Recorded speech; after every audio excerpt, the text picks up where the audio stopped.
안녕하세요, 여러분. 오늘은 좀 특별하고 어쩌면 우리 삶의 방향을 완전히 바꿀 수도 있는 주제를 가져왔습니다.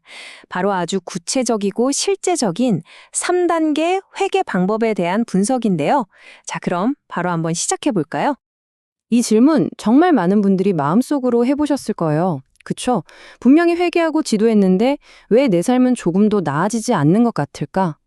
왜 맨날 똑같은 문제로 넘어질까?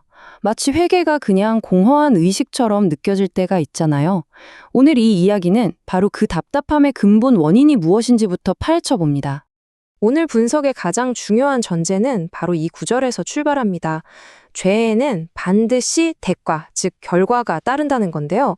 성경에서는 이걸 사망 또는 저주라고 부르는데 좀 무서운 단어 같지만 쉽게 말해서 우리 삶에서 계속 반복되는 부정적인 패턴이나 문제들, 바로 그런 걸 의미하는 거죠.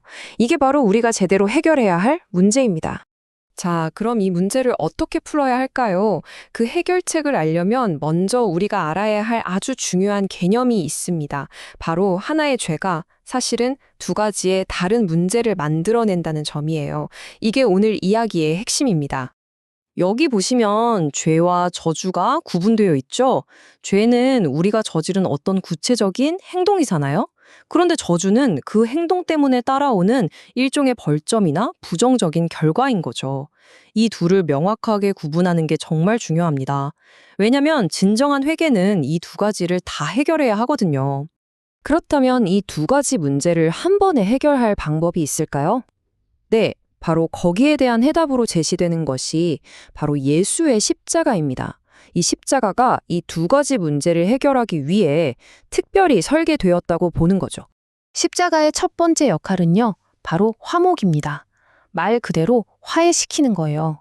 죄 때문에 하나님과 우리 사이에 금이 가고 벽이 생겼잖아요. 그걸 허물고 다시 연결해주는 다리 역할을 하는 거죠. 관계를 회복시키는 것, 이게 첫 번째입니다. 그리고 두 번째는 대속인데요. 이건 좀 더 뭐랄까? 법적인 개념에 가까워요. 우리가 받아야 할 그 벌, 그 저주를 대신 치러주는 거예요. 마치 누군가 내 빚을 대신 갚아주는 것처럼요. 그래서 그냥 괜찮아 하고 용서해주는 걸 넘어서 그 죄의 대가까지 완전히 청산해버리는 거죠. 이 구절이 방금 우리가 이야기한 내용을 딱 정리해 줍니다. 보세요. 우리를 위하여 저주를 받은 바 되사라고 하잖아요. 그러니까 예수님이 단순히 우리 죄만 처리한 게 아니라 그 죄로 인해 따라오는 저주 그 자체를 직접 가져가셨다는 걸 아주 명확하게 보여주는 구절입니다. 자, 그럼 이제 이론은 충분히 알았으니까 이걸 실제로 우리 삶에 어떻게 적용할 수 있을까요? 지금부터가 진짜 실전입니다. 바로 이 자료가 제시하는 핵심 방법론, 3단계 회개입니다. 네, 바로 이겁니다. 1단계, 죄를 고백한다. 2단계, 저주를 떠넘긴다. 그리고 3단계, 그 배후의 악한 영향력을 쫓아낸다. 되게 명확하죠? 그럼 한 단계씩 차근차근 짚어볼게요. 첫 번째 단계는 사실 우리한테 꽤 익숙한 과정이에요. 내가 무얼 잘못했는지 그 구체적인 행동을 하나님 앞에 솔직하게 인정하고 용서를 구하는 거죠. 제가 이런 죄를 지었습니다. 용서해 주세요 하고요. 자, 여기가 오늘 내용의 하이라이트라고 할 수 있는 두 번째 단계입니다. 이건 그냥 용서를 비는 것에서 한 걸음 더 나아가는 건데요. 내 죄 때문에 생긴 그 모든 부정적인 결과 있잖아요. 뭐 질병이라든지 계속되는 가난, 깨져버린 관계 같은 것들, 이런 저주들을 믿음으로 의지를 가지고 예수님의 십자가로 옮겨버리는 거예요. 말로 선포하는 거죠. 예를 들어 제가 한 거짓말 때문에 생긴 이 불신과 관계 파괴라는 저주를 지금 예수님의 십자가로 넘깁니다. 이렇게 아주 구체적으로요. 이건 정말 능동적인 행동입니다. 그리고 마지막 세 번째 단계는 영적인 청소라고 생각하시면 돼요. 죄라는 문을 통해 들어와서 내 삶에 둥지를 튼 부정적인 영적 영향력들이 있거든요. 그걸 예수님의 이름이 가진 권위로 딱 끊어버리고 내 삶에서 떠나가라 하고 명령하는 겁니다. 문을 닫고 불청객을 쫓아내는 거죠. 자, 이렇게 3단계 회개를 제대로 하고 나면 어떤 일이 벌어질까요? 여기서 영적 교환이라는 정말 놀라운 원리가 작동하기 시작합니다. 십자가 위에서 엄청난 맞바꿈이 일어났다는 건데요. 한번 보시죠. 이 표를 보면 정말 놀랍지 않나요? 원리는 간단해요. 우리가 가진 가장 나쁜 것들, 그러니까 우리의 죄, 질병, 가난 같은 것들을 예수님이 전부 가져가셨어요. 그리고 그 빈자리에 뭘 두셨냐? 당신이 가진 가장 좋은 것들, 의로움, 치유, 풍요를 채워주셨다는 거예요. 이건 그냥 마이너스가 제로가 되는 게 아니라 마이너스가 플러스로 바뀌는 엄청난 교환인 셈이죠.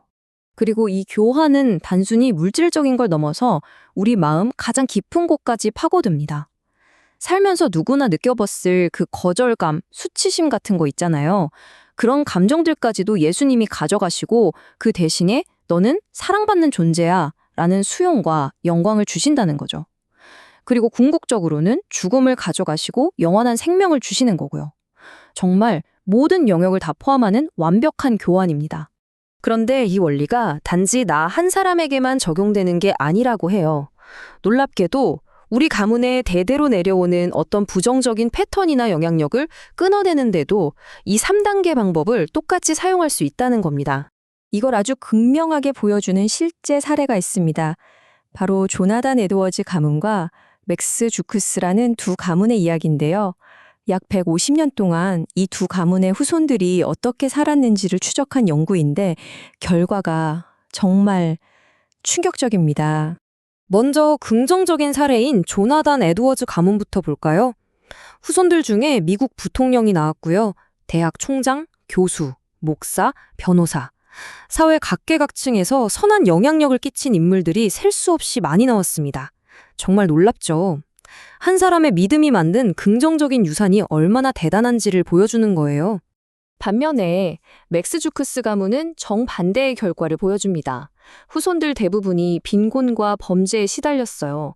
수많은 전과자, 도둑, 심지어 살인자까지 나왔고요.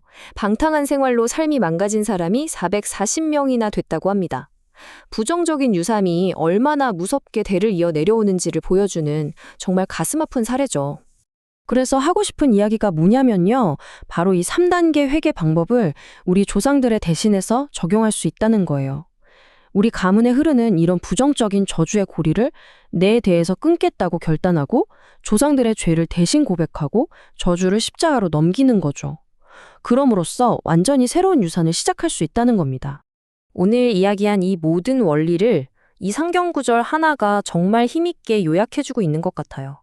그가 채찍에 맞음으로 너희는 나음을 얻었나니. 우리의 모든 상처와 저주를 대신 짊어지심으로 우리가 치유와 자유를 얻는다는 것. 바로 이게 핵심입니다.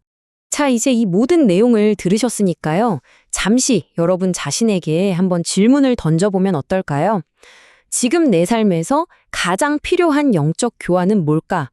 내가 예수님께 넘겨드려야 할 것은 무엇이고 그 대신 그분에게서 받아야 할 것은 무엇일지 한번 깊이 생각해 보는 거죠. 어쩌면 그 질문에 대한 답을 찾는 것이 여러분 삶에 놀라운 변화를 가져오는 첫걸음이 될지도 모릅니다. 오늘 함께 해주셔서 정말 감사합니다.